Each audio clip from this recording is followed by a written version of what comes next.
The free agent market is often influenced by recent history, with each contract setting the bar for players of similar caliber. Deals struck this winter will create a template for upcoming negotiations, which is why the Boston Red Sox are monitoring the current landscape with the future in mind. Ken Rosenthal of The Athletic reports that the Los Angeles Dodgers have signed center fielder A.J. Pollock. ESPN's Buster Olney followed up with details of the contract, which will pay Pollock $55 million over the next 4 seasons. The agreement includes a $10 million player option in 2023, or a $5 million buyout, and he can opt out after the 3rd season if he reaches a certain number of plate appearances. Boston should take note of this deal since Pollock is the free agent outfielder who most resembles Jackie Bradley Jr., who will hit the market next winter. Pollock hits for a better average, although injuries have sapped his production in recent years to drag him well below his .281 career average. He's been limited to 237 games over the last 3 seasons and has hit .261 with a .797 ops over that span.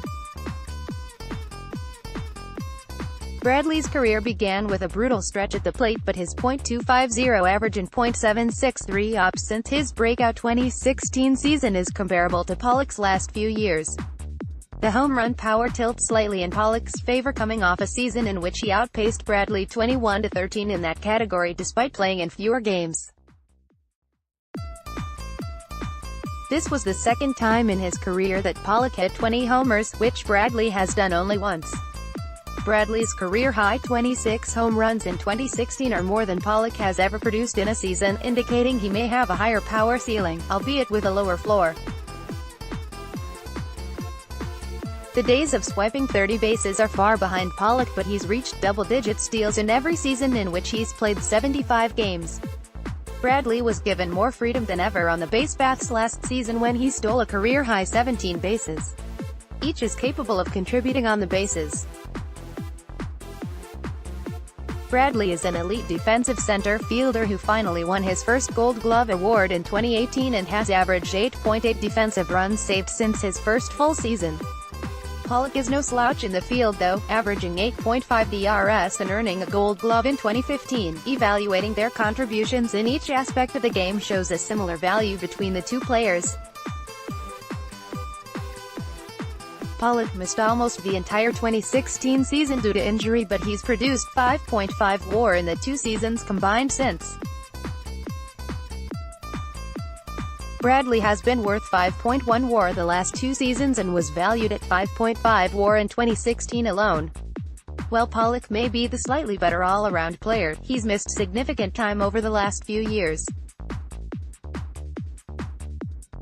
There's value in staying healthy, and JBJ has appeared in at least 133 games in each of the last few seasons.